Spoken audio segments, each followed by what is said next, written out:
If you could do anything with your life and there were no barriers, what would you do and why?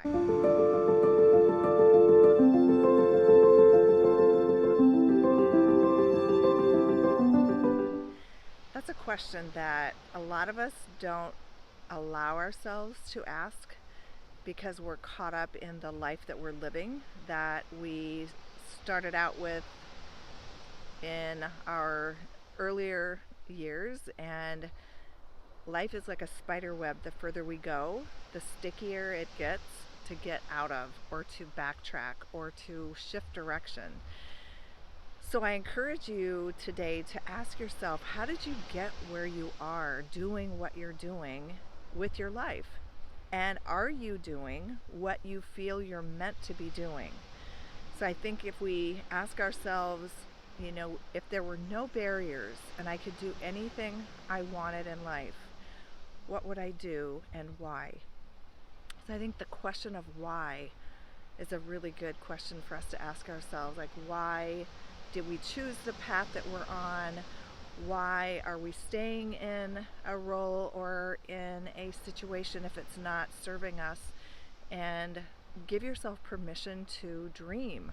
When we think about when we were little children, we had imaginations that we could create imaginary friends. We could have tea parties with food that didn't even really exist. We could, have little battles with one another with fake like ammunition or fake guns or whatever we were playing with at the time. But our imaginations were alive, and the further we go in life, the more our curiosity and the permission to be curious about life goes to the wayside. And so I encourage you to, if you're not completely happy with where you are in your life, doing what it is you feel you're meant to do, to reconnect with that part of yourself that may not be allowing you to explore other options.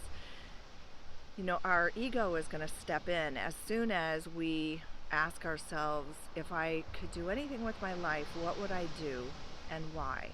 If there were no barriers, our ego is going to come up with all of the reasons why, whatever that is that you're thinking you want to pursue, all the reasons why it won't work, or all the reasons why you shouldn't try it.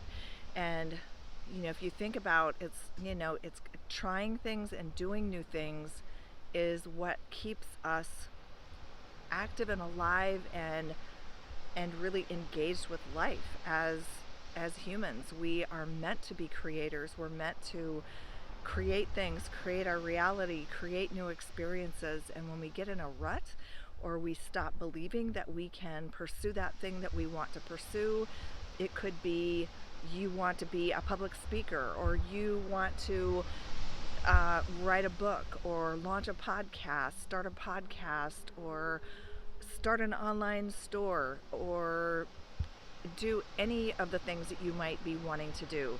Learn to ride horse, like learn horseback riding, learn archery, any of the things that you think you want to do or would like to do. It's so important that we give ourselves permission to explore the things we haven't done and remove the barriers to trying them.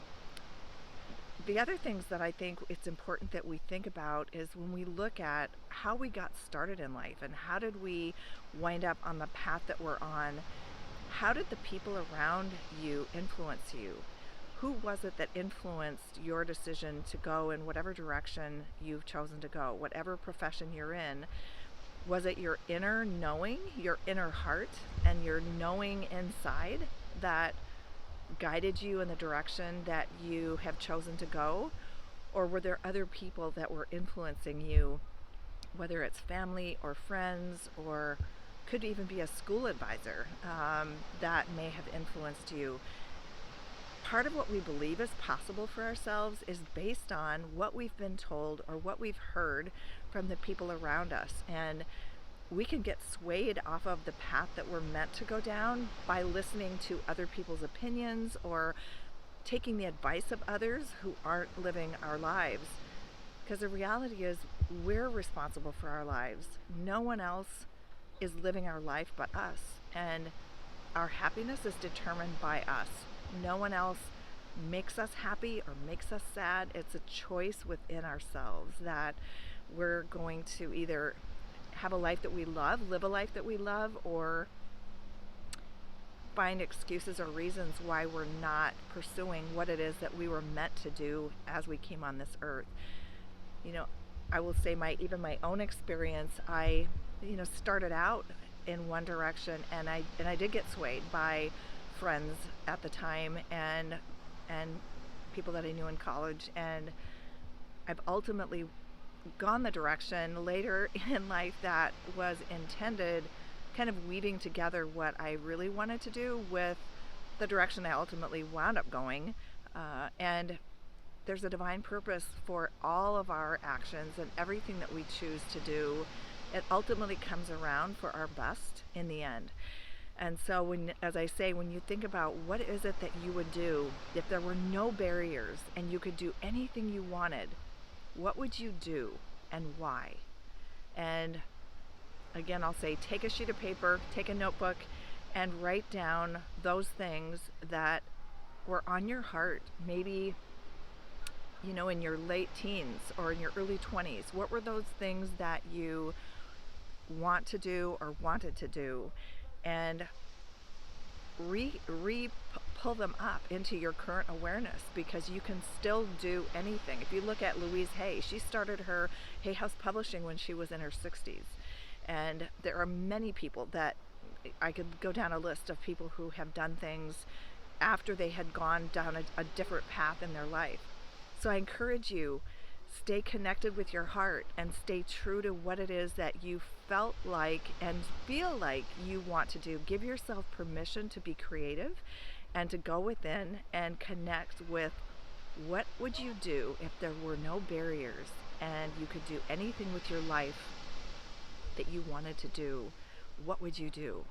And write those things down and look at making a plan to even start a baby step toward doing those things. It may not be that you switch from what you're doing currently and just automatically start doing that. Most people aren't in a place to be able to do that. Typically, we start down one career path or one path in life doing one type of work, and then may look up and realize, oh, I want to pursue something else.